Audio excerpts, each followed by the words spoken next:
Good morning, everyone. Welcome. We'll begin in just a few seconds as we let people come in to the room and connect to audio.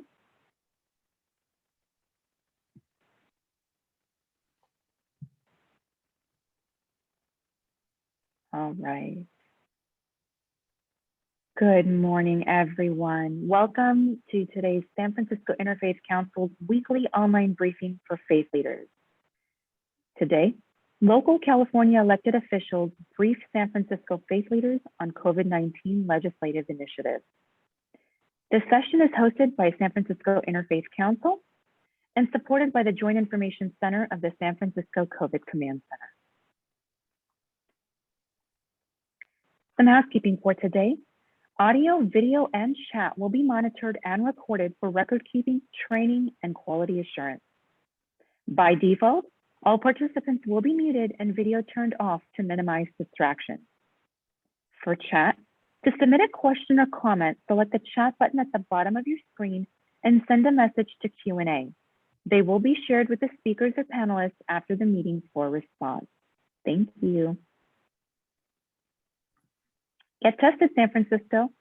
You can save lives and stop the spread of COVID-19 by getting tested through your healthcare provider. If you don't have health insurance or can't get tested through your provider, visit sf.gov/gettestedsf or call 311 for information on getting tested at a city-run testing location. A safe and effective COVID-19 vaccine coupled with continued preventative measures are our best tools to end the COVID-19 pandemic and safely reopen San Francisco.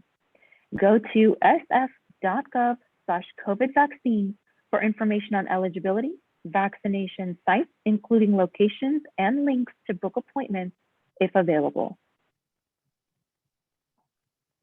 Now is the time to come together, San Francisco.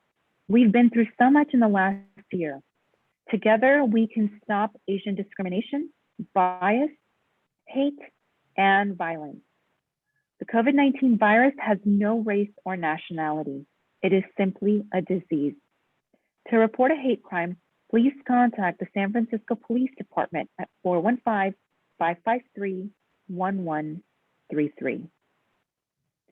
And now, at this time, I'd like to hand the mic over to the Executive Director of the San Francisco Interfaith Council, Michael Pappas. Michael, the floor is yours. Lisa, thank you so much. And we owe a great debt of gratitude to the COVID Command Center's Joint Information Center Virtual Outreach Team, which has provided us with both this platform and the tech team to support our work. This is our 45th program, and we are grateful to you all. Good morning, I'm Michael Pappas, and on behalf of the San Francisco Interfaith Council, I want to welcome you to this week's online briefing for faith leaders. As San Francisco diligently responds to the coronavirus pandemic, our state elected officials offer their support in the form of a wide range of legislative initiatives. This week's online briefing for faith leaders, hosted by the San Francisco Interfaith Council and supported by the COVID Command Center's Joint Information Center Virtual Outreach Team, welcomes Senator Scott Weiner and Assemblymembers David Chu and Phil Ting, who will shine a light on those legislative initiatives and respond to questions submitted in advance by the chief executive officers and executive directors of San Francisco's most prominent faith-based social service agencies. And now, without further ado, I'd like to welcome and introduce the chairman of the board of the San Francisco Interfaith Council, Kaushik Roy. Thank you so much, Michael. Good morning, everyone. My name is Kaushik, and on behalf of the board of directors here, it is my distinct pleasure to extend a very warm welcome to all of you. Michael mentioned we have done 45 of these weekly conversations in the last 13 months, and I don't know how he does it, but every week, without exception, we have had incredible guests and very engaging dialogues. But I think he's really outdone himself this morning with the three guests that he's lined up in the conversation we're about to have. Certainly, I think in my 7 or 8 years with the council, this is the first time we will have the three individuals who represent San Francisco Bay Area in Sacramento gathered together. And as we start seeing, I think legitimately for the first time, the proverbial light at the end of the tunnel, as far as the pandemic goes, I think it's important to just note how fortunate we all are to have the caliber of electeds that come from San Francisco, whether they represent us here in the city or in Sacramento or federally. They all represent what it means to have compassionate, thoughtful, engaged government, in stark contrast to, say, for example, the previous administration we had. And I think the vaccination success we've had and the rates that we're seeing really attest to that. All that to say, Senator Weiner and Assemblymember Chiu and Ting, we really appreciate your time for being here this morning. And very quickly, I do want to acknowledge Michael, our executive director, and his partner in crime, Cynthia Zambuthis, as just two people. They perform so much more work than they really should be asked to. And we, as the board and the community, are very grateful to both of you. So thank you for continuing to lead us. If you are joining us for the first time at an Interfaith Council, I want to extend a special welcome to you. I hope it will not be your last time joining us. At the beginning of every event, we do have an interfaith statement we like to read. It's just a way to take a moment and remind ourselves why we're all gathered here right now. This is an interfaith community. Whatever our individual belief, it can be freely expressed here with no apologies. If we are invited to offer a prayer in this setting, it should be offered according to the tradition with which we identify. If we are invited to speak on a subject from the perspective of our tradition, we are free to do so without fear of offending those who come from another tradition.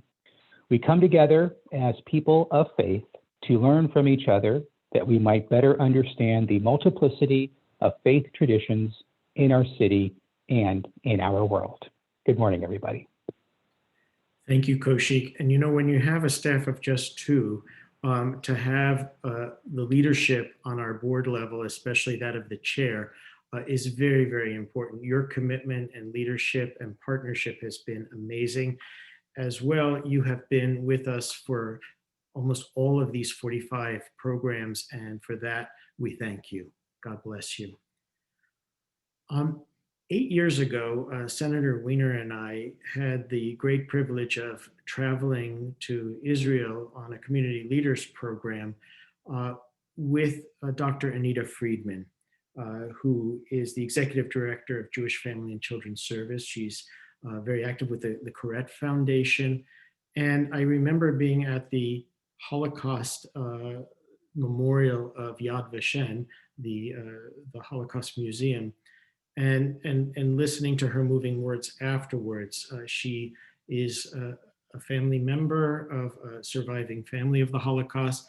And I think that work of hers has also inspired her work with not only the Names Project at Yad Vashem, but also the Holocaust Center here in San Francisco, and her continued commitment to reminding us and letting us never forget what happened there.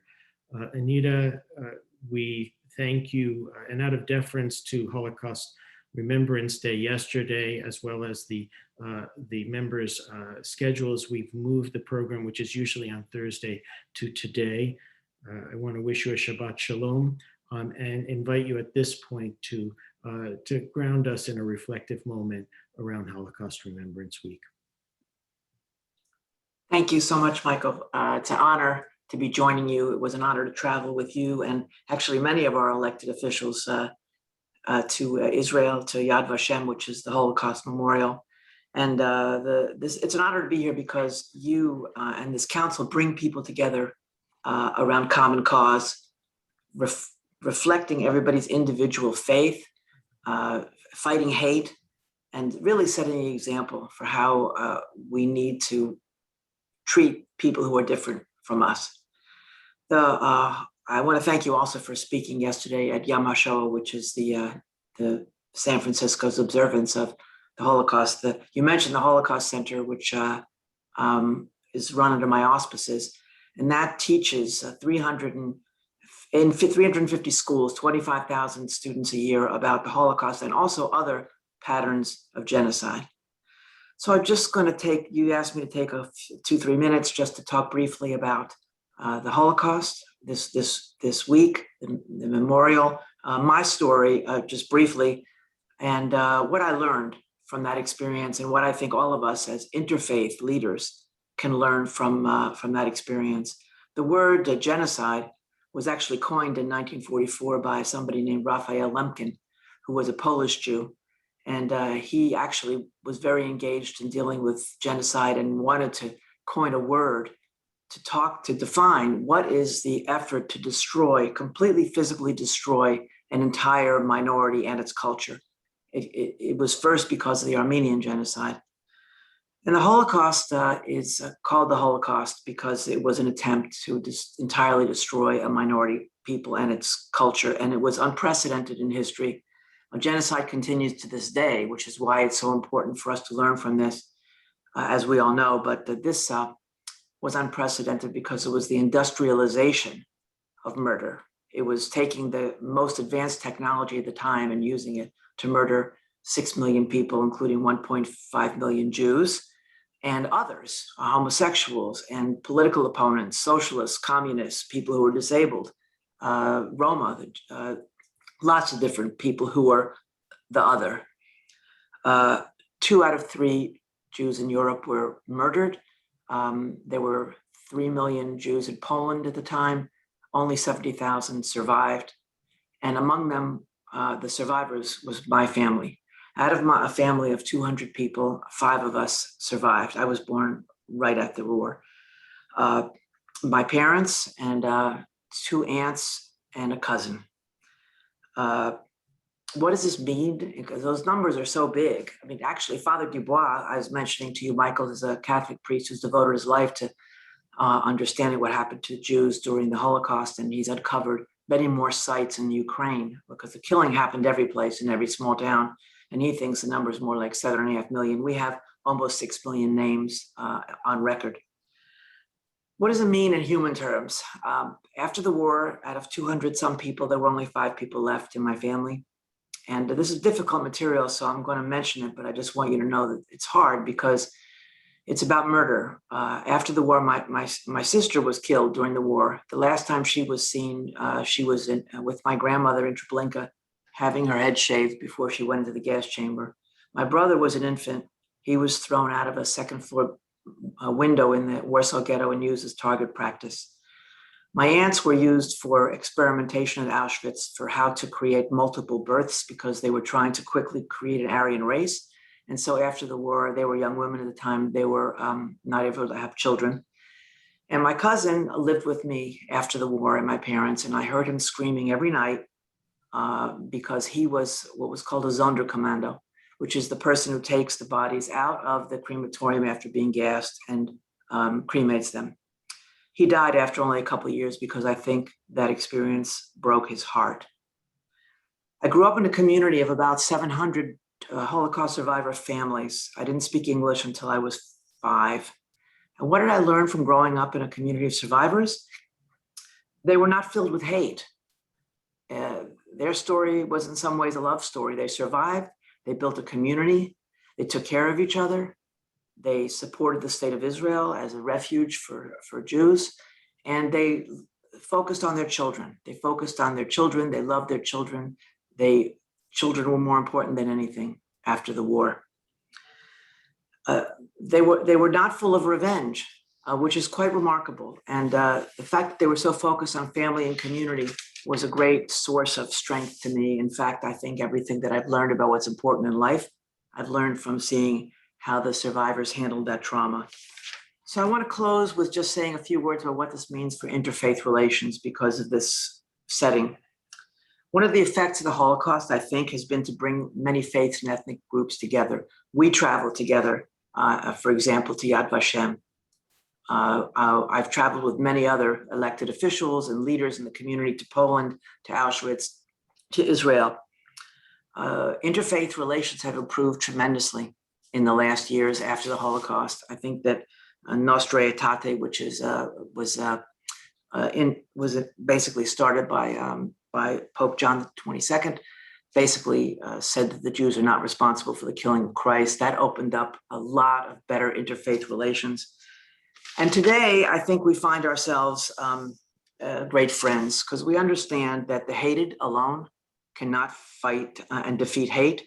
The victim cannot cure the crime.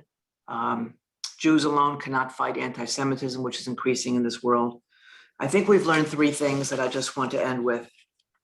I think we've learned, and this is something that we're still struggling to continue to put into practice. We've learned, one, to never forget the value of human life and that we are all created in the image of God.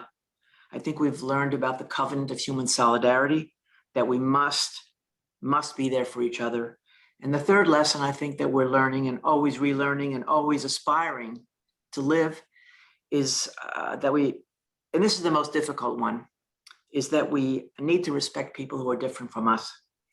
And we need to speak up for others. That's the struggle we're in right now. We're dealing with right now with anti-Asian discrimination. Hate of different groups continues in this country, in some ways more than ever throughout the world. And so I want to end with what Martin Luther King said about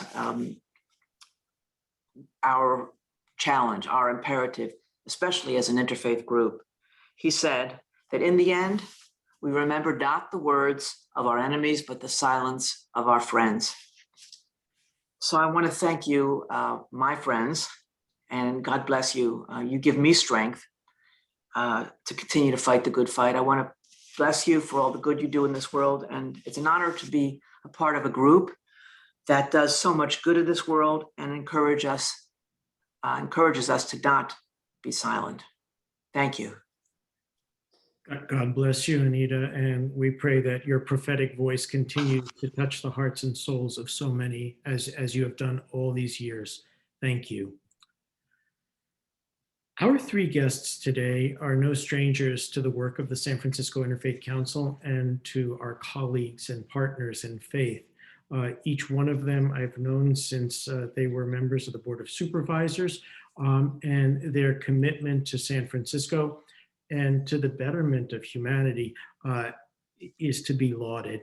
I'm going to introduce them one at a time and ask each of them to take about 10 minutes to discuss their legislative initiatives, in particular in response to COVID, after which we will pose some questions to them from the CEOs and executive directors of our faith-based social service agencies.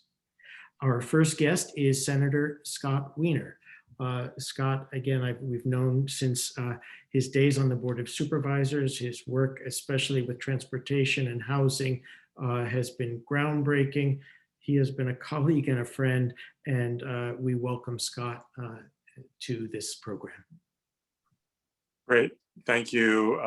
Thank you, Michael. And hi, everyone. I wish we were in person, but I think soon enough. So, I want to thank the Interfaith Council for everything that you do. And Michael, I really hope we're going to be able to have that pre-Thanksgiving breakfast this year. So fingers crossed. I also just want to say we are very, very lucky in San Francisco in terms of the cohesiveness of our state delegation. That is not true in every part of the state. The three of us, myself and Assemblymember Chiu and Assemblymember Ting, we work hand in glove on a million issues. The three of us talk constantly. We are just very, very united and work well together, and our offices work really closely together. And that, given that our friends to the south are bigger than we are and are more numerous than we are, having the three of us really working together, and frankly our Bay Area delegation in general is really powerful. So, and I want to thank my colleagues for their leadership around COVID, Assemblyman Chiu for his leadership around the eviction moratorium, which he has fought so hard for over the last year. Assemblyman Ting, chairing our budget committee, being involved in so many of the budget issues and being a real leader and calling for school reopenings. So I'm just really proud to be part of this delegation. So we're doing, there's a lot happening in Sacramento, and it falls really into, like, I think of it in two buckets. One is the triage right now in terms of lifting people up and addressing the continuing trauma in our community. And then the longer term, how do we recover in a more just, equitable, and prosperous way? So we have been working really hard throughout this pandemic and now on a number of issues. I know my staff since the beginning of the pandemic, and I know the same is true for my colleagues, between a majority and 2/3 of their time in my district office has been spent helping people get unemployment benefits. The EDD basically had a complete meltdown during this pandemic. And at the beginning, it was understandable when you spike from 3.5% unemployment to 15% basically overnight. No system is going to be able to gracefully absorb that. But we're now more than a year later and it's still a disaster. And we still have just so many people who have not gotten their unemployment and have been like either living on credit cards or living in their car or borrowing from friends or family members. And it's really just outrageous. And it really shows that we have long-term work to do in terms of having better systems at the state level and IT systems. We've been working really hard to make sure people have access to food.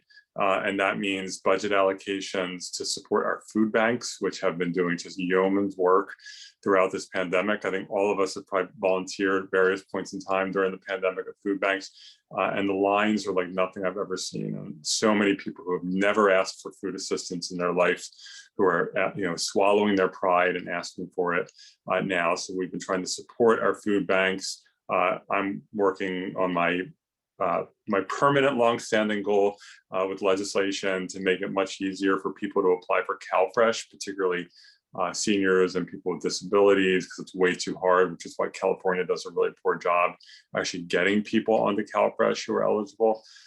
So food has been another real focus. Housing stability, as I mentioned, the eviction moratorium, which we've now extended to the end of June. And again, thank you, Dave, for your leadership on that. And then also taking the amazing support from the federal government in terms of rent assistance to help rent. We want people to be stable in their housing, but we also want people to come out of the pandemic not saddled with an enormous amount of rent debt. And so the federal support, which we allocated, will allow both our landlords, particularly our small landlords, to get 80% of the back rent, so they get the bulk of it, and then waive the other 20%, so they're not being harmed, and then the renters are able to come out of the pandemic without rent debt. It's not a perfect system, and there are renters who are going to be harmed, but I think we've dramatically reduced the number of renters who will be harmed.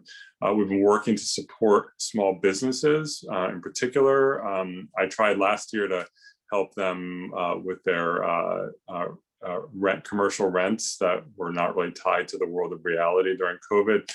We did not succeed there, but we have been able to get a grant program going to supplement the PPP program and some other regulatory relief and fee relief to help businesses survive. And then I'm also working on legislation this year to make it, to ensure that restaurants and bars and cafes can continue their outdoor dining and alcohol service after the state of emergency ends. And so we're supporting them as they come out of the pandemic with some other changes in law as well to support an industry that has been so debilitated by the pandemic.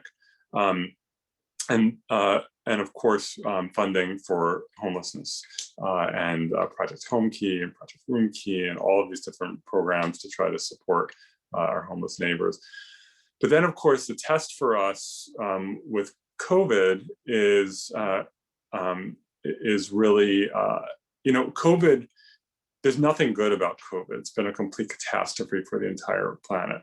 But I won't call it a good thing because there's nothing good about it. But the one useful thing that COVID did is put a massive spotlight on every inequity and crack and flaw in our society. Everything got amplified, whether it's inequities around healthcare or around health outcomes or around housing or around education with the sort of mess of remote learning, which is problematic for a lot of people, but particularly for kids who live in overcrowded housing or don't have the greatest internet connections or support at home to do their work. But in terms of looking at the lack of a social safety net that really works well, the lack of protections for workers, and so on and so forth. And so the test for us is, are we going to come out of the pandemic? We want to go back to the good parts of normal, being able to hug each other and go out dancing together and all the wonderful parts of life and being around other people. But we don't want to go back to the bad part of normal. And so we need to really focus on rebuilding our public health infrastructure so we can actually deal with the next pandemic, around really shoring up our social safety net. And we're really working to do that. Really meaningfully addressing health disparities among different demographics, doing a much better job collecting health data. We were reminded once again during this pandemic that the state of California collects almost no data about health impacts and on the LGBTQ community, almost nothing. David Chu took a run at it a few years back. I took another run at it last year. We keep passing all these laws and we're just hitting wall after wall. And of course, housing continues to be a crisis. So we're working hard again this year to pass strong pro-housing legislation to fund affordable housing, to make it easier to build housing. We're focused very much on mental health and addiction this year to expand treatment, to legalize safe consumption sites, to do all the things we need to do to support people struggling with mental health and addiction. We had a record number of overdose deaths in San Francisco last year. That is true throughout the state. And so we're taking a number of steps to try to create more tools to prevent people from dying and to take a harm reduction approach. And then we are continuing our work on criminal justice reform and ending mass incarceration and the war on drugs and really a racist criminal justice system. So there's a short-term triage and then the long-term work we're doing. And I'm optimistic we're going to get a lot done this year. And I look forward to working with you. So thank you.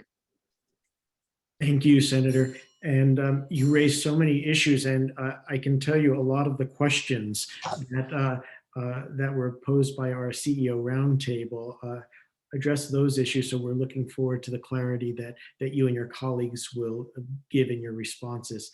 Our next presenter is Assemblyman David Chu. I've had the great fortune of working with David on so many issues. But I know him as a member of Calvary Presbyterian Church, and I know his great respect for the former pastor there, who was a former board chair of the Interfaith Council, Laird Stewart. That church was sort of the founding home of the Interfaith Council after the Loma Prieta earthquake. I would like to publicly acknowledge, though, that when he was president of the Board of Supervisors,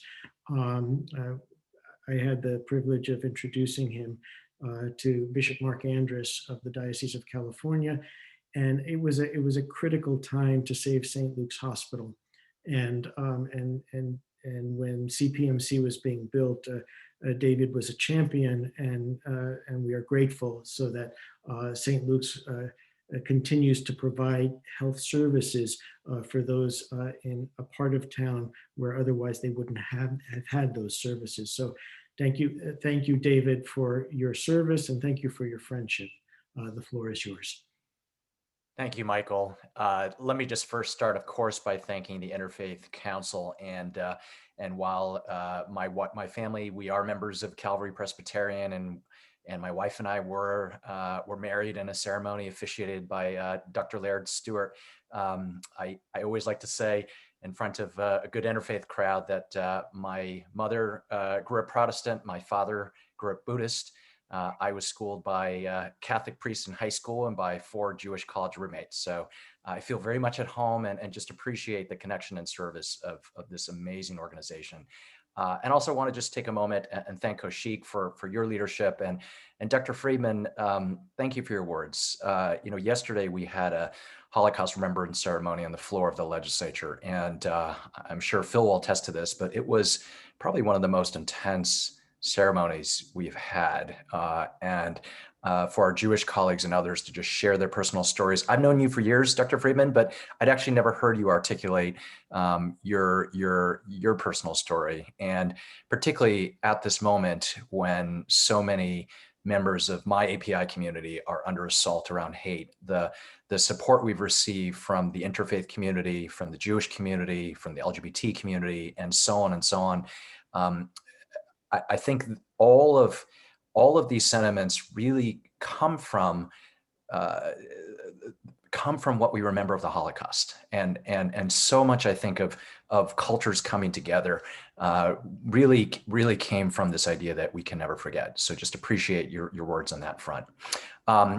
Our good colleague, Senator Weiner, has, I think, laid out big picture, a lot of things we've been working on. And I think it's fair to say this past year, what we've been trying to do is really do everything we can to put fingers in the dike on so many aspects of our communities and civil society that have been broken.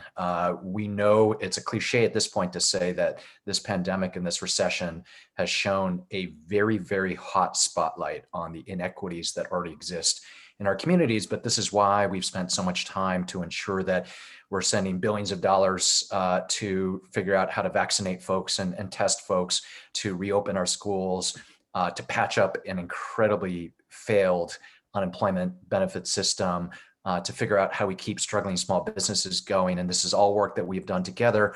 The three of us really fighting for San Francisco. Scott referred to our working relationship. It used to be there were 10 state legislators representing San Francisco. Now we're down to the three musketeers trying to hold the fort vis-a-vis 117 other colleagues. And it's definitely a challenge, but it's an honor to work with my colleagues.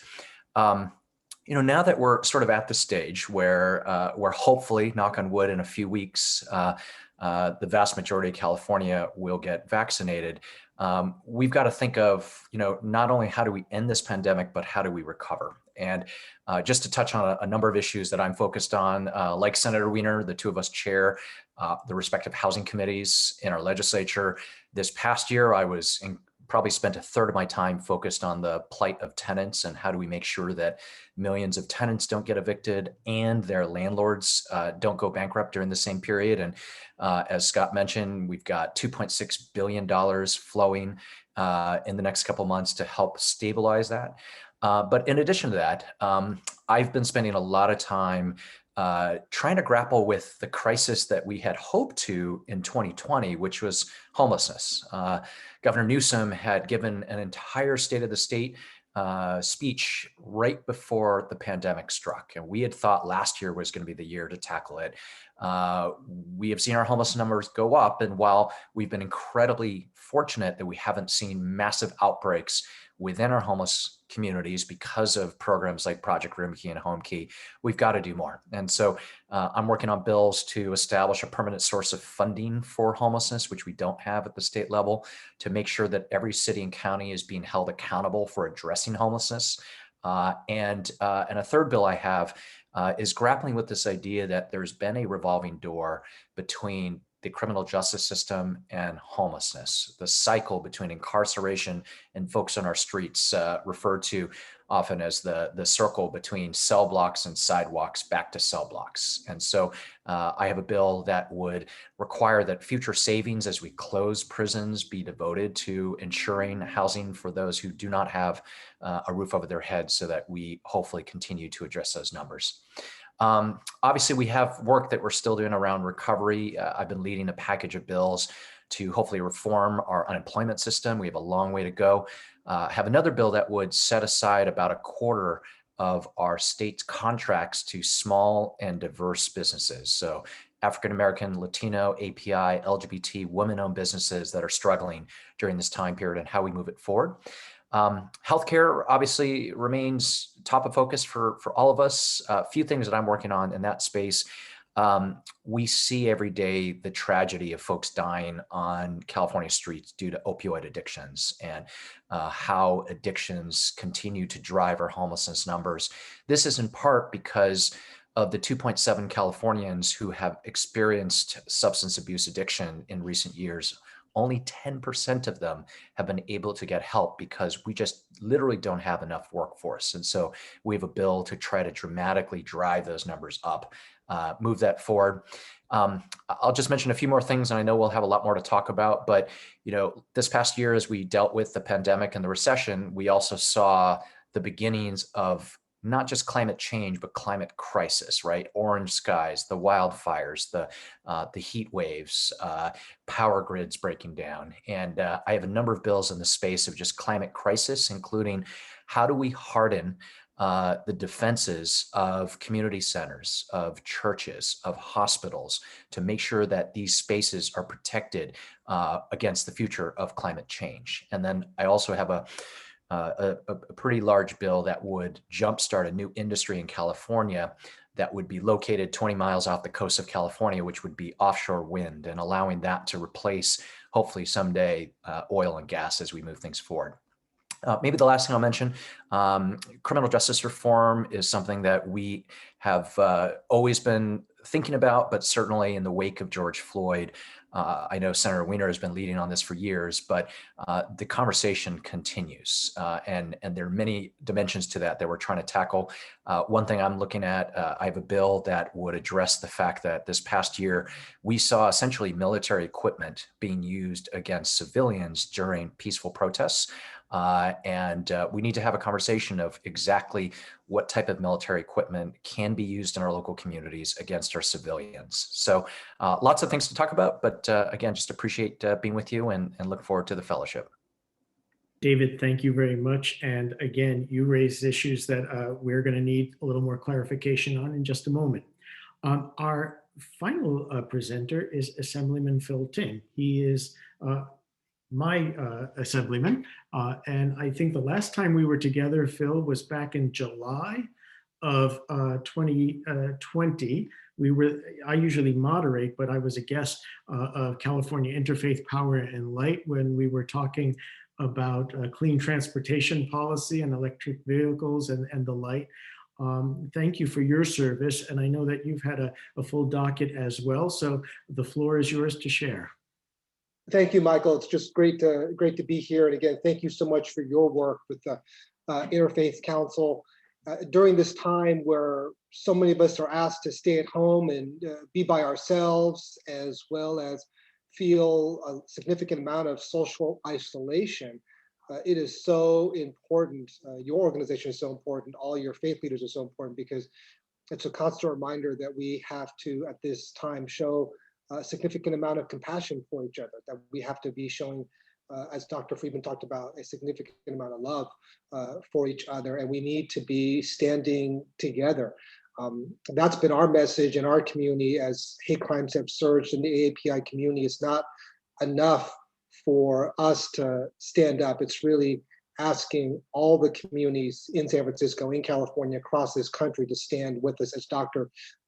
Friedman said, it's a time when we are looking for friends and we remember which of our friends has been there with us. And of course, this organization is one of the first friends to speak out and to stand with our community, really against all the hate that is going on, not just against Asian Americans, but really against all the communities, whether it's the Jewish community or the LGBT community or the African American community, and it just goes on and on, unfortunately. During this time, I think the state has been very focused on two things. One is the immediate medical response to COVID.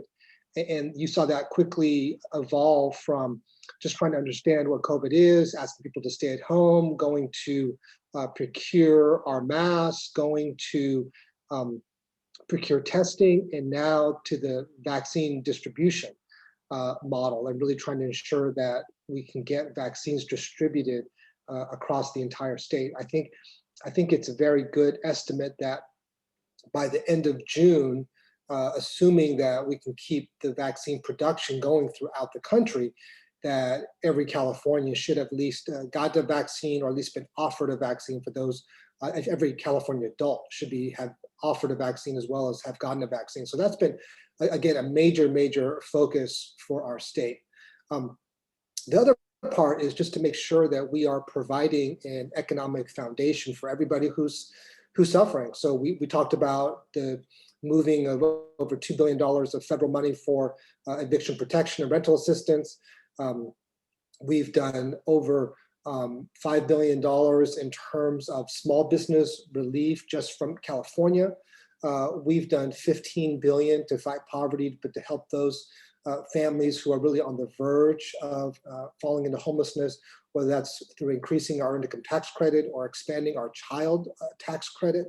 And these numbers are just sort of staggering just because of the need that's out there. $40 billion in unemployment benefits. And so these are really areas that we continue to focus. Now we went from last year having a deficit to really having a fairly significant surplus this year. And that surplus was generated because the primary way that we generate income in California is through income taxes. And about 2/3 of our revenue comes from income taxes, and 80% of that revenue comes from high income earners, or people who make over $500,000 a year. So fortunately, their lives have not been impacted financially, and our revenues have gone significantly up in California. On top of that, we've gotten a significant amount of assistance from Washington. The change in administration went from an administration that we were spending every day for 4 years fighting on every issue, whether it's healthcare or immigration, or just how we treated housing and homelessness, or even our wildfire situation, to administration that was really putting some wind in our sails. And so we've got this really incredible opportunity where we anticipate over a $20 billion surplus this year, a one-time surplus, because we anticipate deficits going on into the next couple of years. And we've also gotten billions of dollars of federal aid. And so I think it's giving us an opportunity to focus on what's most important. So a number of things that continue to be very important. One is reopening schools. That's an area that we recently just did about $16 billion of funding to help get schools reopened, as well as to help them with learning loss recovery. That's on top of the money that's coming from the federal government. That we are looking at $5 billion. We did $5 billion of emergency student aid for students in college to really help them get through their higher education careers, as well as, again, almost $4 billion of childcare and Head Start money. And so we're very focused on making sure we're investing in education, but also doing everything that we can to try to get childcare centers to more fully reopen up, getting schools to reopen.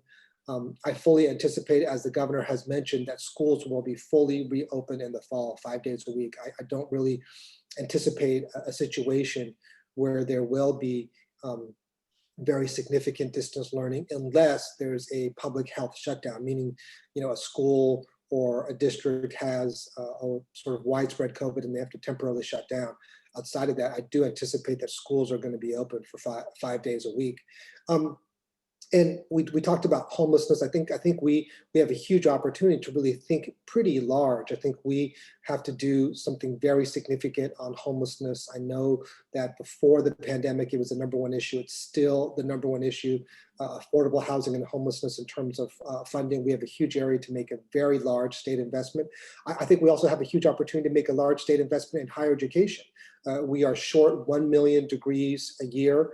And we have the opportunity to do probably the largest expansion of higher education since Governor Pat Brown started with his expansion in the 60s and the 70s. So I think with this crisis has given us a huge opportunity, because we have, as my colleague Senator Weiner talked about, we've realized, and there's been a focal point on all the various issues that are out there, whether it's just all the various inequities.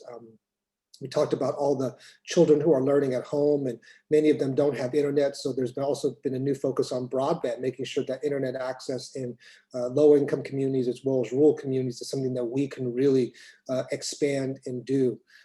It's also an opportunity to rethink our criminal justice system. I've been advocating for prison closures, given the decline in population for a number of years, and we're starting to finally close our prisons and starting to reinvest in rehabilitation to get much better results through our prison system. So all these issues that were out there have now gotten a significant amount of attention. And for this year, we have a fairly large amount of resources. So I think if we can be very smart and do some very significant investments, long-term capital investments this year that we can spend this year, but not have to be on the hook for further out years. I think we're in a really just an amazing opportunity to do some expansion of our infrastructure. So that's education infrastructure, it's our housing infrastructure. I think we should look at our transportation infrastructure, amongst other things, but I think we have a pretty amazing opportunity as a state and as a country to really, for the first time, really reinvest in many things that we've said are sorely needed. So with that, really look forward to the conversation, the questions, and thanks again for all the amazing work for all your members for being on the front lines during this very, very tough year. Thank you, Assemblyman. And I want to be very respectful of your time and how grateful we are that you are with us. So let's just get right into the questions. The first one is from the Executive Director of Good Samaritan Family Resource Center, Mario Paz. And he identifies Assembly Bill 3088 and Senate Bill 91, which are measures that lay out processes that tenants and landlords need to follow and offer some eviction protections and rent debt relief. These measures are temporary and may have loopholes and not be enough to prevent evictions. Many families with children are behind thousands of dollars in rent payments and utilities. Will these measures be extended and strengthened? Can special protections to tenants with children be considered? Gentlemen, look into your crystal balls. David. So I'll take that. I authored AB 3088, which was the first bill mentioned, and the tenant provisions in SB 91 were also provisions that my office had authored. What I can tell you is historically, tenant legislation has been incredibly difficult to move through the legislature. This is certainly the experience for all of our predecessors. And the good news is in the last couple of years, we've been able to make some significant headway. But that was really a function of the fact that we have a tenant and eviction crisis that is unprecedented. So to answer the question directly, it is absolutely my perspective that neither of these measures that we have passed in the last year did as much to protect tenants as I would have liked. There are more things that we wanted. But this is what was politically possible in the moment, just given how challenging these issues are. And as I think Senator Weiner mentioned, the most recent eviction protections expire on June 30th. And as I said, when SB 91 passed at the end of January, we are monitoring the situation closely. We need to see how far the current tranche of $2.6 billion goes to addressing the plight of struggling tenants and landlords. And I think we are going to have to revisit whether we need to continue and consider other protections in the eviction space and how we might disperse some additional monies that we will have the ability to consider for future eviction protection. So big picture is yes, this isn't what we wanted. We should continue strengthening it. I will say we could absolutely use the voice of the Interfaith Council and the religious communities around the state to help us with this. And I do think we should consider special protections for different groups of folks. And as the question suggested, particularly for families with kids, because homelessness, particularly for families and children, is something we all want to address. So appreciate that question and stay tuned. Did anyone else want to cover that? Well, Shari Wooldridge, the Executive Director of St. Vincent de Paul, actually has two questions for Senator Weiner, and we'll go through these quickly. The first is, how can San Francisco utilize the concept of modular housing to speed up access to available low-cost housing to reduce homelessness and get citizens out of encampments and off the streets? And her follow-up question is, what can be done to provide shelter and support for those who are not able to reside in typical shelters or navigation centers due to mental health or substance abuse issues? Yeah, so two things. In terms of modular housing, for those who don't know, it's also called prefab. It's basically you have, it's factory built housing units. So for example, there's something called Factory OS in Vallejo, which is a factory that is staffed by members of the Carpenters Union. And they build these prefabricated housing units, apartments, and then they are basically all stacked and assembled together into a building. And so San Francisco, for example, we recently approved, and it was approved under a streamlining law, Senate Bill 35, that I authored back in 2017, a supportive housing project on Bryant Street by the Hall of Justice. And so that was approved quickly because of the state work that we all do on housing has real impacts, and that's great. And so the idea is that modular housing can be faster and more less expensive than traditional construction. And so it clearly has a role to play. There are two challenges with it. First of all, modular is not nearly at the scale that needs to be, to really have a huge impact. It's just not there yet. And the second piece is that there is some significant tension, frankly, among the building trades on this. As I mentioned, the carpenters are the Carpenters Union, they're members of the workers at Factory OS. Other building trades really have problems with modular housing, and they object to the carpenters doing what would traditionally have been, say, plumbers work or electricians work or carpet layer work, et cetera. And so that is a continuing source of tension, frankly, within the building trades.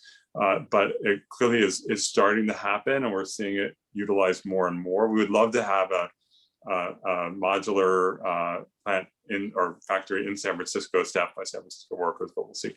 And then in terms of people who are suffering from mental health and addiction, and so, I mean, the whole point of a navigation center is that people with those challenges can navigate through those centers into the appropriate services. So when a navigation center is done right, someone who has mental health addiction challenges should be able to go to that navigation center and be connected with services.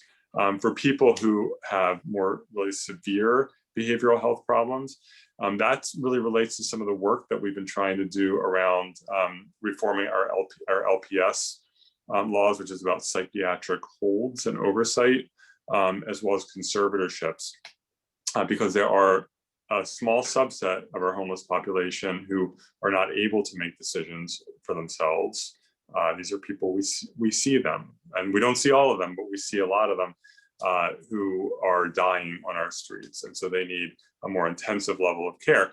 And Supervisor Mandelman has been doing a lot of work along with the mayor locally on that. But San Francisco is not moving quickly enough. And so the city has not been nimble in implementing conservatorship programs. And some people might need to be in a hospital setting, but sometimes you can have a conservatorship in supportive housing. So, but these are various approaches. Thank you. Assemblyman Ting, you spoke a lot about schools and reopening. We have from the Chief Executive Officer of Catholic Charities of San Francisco, Marin, and San Mateo, Hilma Meneses, this question, and it's posed thus. According to the U.S. Census Bureau, children of low-income households are less able to access online learning. Digital inequality has contributed to a larger educational disparity for low-income people and people of color, primarily in communities. The states and federal government are now investing in schools in an effort to return children to the classroom after a year of online learning. Schools are using the opportunity to heavily investing in their infrastructure rather than after-school or enhanced learning programs for kids left behind. What kind of additional support will be awarded providers, not just school districts, that are providing after-school academic support for kids who have been left behind as a result of digital inequality? That's a great question, Michael. And the issue around schools is so complex because it's a reflection of the inequity in our society. So many families who are essential worker families, they've been working this whole time during this pandemic, going to work, having to work in the grocery stores, in the pharmacies, in the warehouses, and continue to make sure that we have food and we have our society can continue to live. But we've seen very high rates of COVID in those communities. Those communities have the least amount of access to internet and broadband, and that's why we're looking as a state to really expand our broadband infrastructure into those communities as well as into rural communities. We also know that many of the workers are having to make a choice between working or staying home and watching their children. And so one of the major challenges is really around affordable childcare and making sure that there's access to affordable childcare. So we're also very focused on advocating for rate increases. We have a number of providers have not gotten a rate increase for years. We want to increase the number of slots for childcare spaces, but also wanting to continue to give assistance to childcare providers to help make their sites safe for COVID. Going into schools, we've given almost $5 billion to help with learning recovery for schools. They can use it this summer, next summer, or this school year, for summer school, or next year for summer school or after school. Any way that they really want to help in-person teach these kids who really have been falling behind because of this, very difficult year for distance learning. Also, in particular, it's really trying to ensure that schools got the masks and the PPE and the plexiglass, and we've given them billions of dollars to ensure that they have all the health safeguards available, so that as they are opening up, they can really have those goods that are available to them. So I think there's a multi-pronged attack to really making sure that schools can open, but ensuring that families who really need to go back are also getting the support. And we also need to make sure that they are getting vaccinated, because many of those lower income communities, the vaccination is slowest in those communities, not fastest, unfortunately. Thank you, Assemblymember. And it's not just the schools that are having challenges with broadband. I think it's members of our legislature too. Welcome back, Assemblyman Chu. I did want to, because I see Reverend Paul Trudeau, who's the Executive Director of City Hope San Francisco. He asks this question, and I'll put it out to the three of you. During COVID, we've drastically increased our essential relief services to our unhoused guests. It's been hard work, but I'm happy to say all of our guests are still with us. As we make our way beyond the pandemic, we still face massive financial challenges due to the pandemic. Can a donor-based nonprofit that does not have a pre-existing city or state funding access supportive funding, especially a nonprofit that is smaller and does not have major staff resources to allocate to a long process? He says he's asking this for a friend, but I think he's asking it for his agency. They're doing some amazing work in the Tenderloin. Any of you would like to take this on? I will just say really quickly that we did $2 billion of additional relief for small nonprofits that have kept people on payroll, almost like our version of a PPE loan grant program. So that is a real opportunity. I think as we do expansion into different services as well, especially around homelessness and supportive housing, we are going to be probably doing more significant investments. I would stay tuned. And that money will probably be going into cities and counties and continuums of care. So I would definitely be watching to see how those guidelines change, or if there's any expansion of those guidelines for opportunities. David.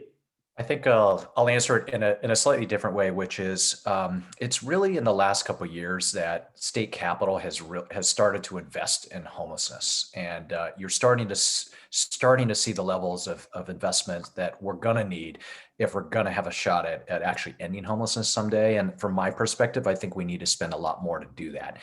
All that being said, I will say there's been, I think, a bit of a frustration, not just in the legislature, but around the state, around the fact that hundreds of millions, if not billions of dollars are going out, and there just hasn't been as much accountability of what those dollars are being used for. So we're having a real conversation of just ensuring that dollars go out, actually impact and result in people permanently being taken off the streets. So that suggests sort of two things to Paul's question. One, I think if you're modeling innovative ways to move folks off, and you can demonstrate that, those are the ideas that we need, but you need to be able to demonstrate it. So if I think engaging with stakeholders who have already been deeply invested in this and have been able to prove a track record is probably the easiest way to be able to access funding. But happy to talk more about what exactly you're thinking of how that could work. Scott? They covered it. I want to be very respectful of your time. We're at the hour right now, and I just want to say a special thank you to the three of you and to Anita and Kaushik for the rich program that you've given us today. We are very grateful for your leadership, and we are grateful for your partnership with the Interfaith Council and our congregations and religious organizations in San Francisco. As we're saying thank you, I also want to say thank you to the administrative and program associate at the San Francisco Interfaith Council, Cynthia Zambucas, and to our amazing team at the COVID Command Center, John McKnight, Trey Russell Allen, Lisa Karawala, Sharon Walton, Nick Marina, and Hafisa Salibai.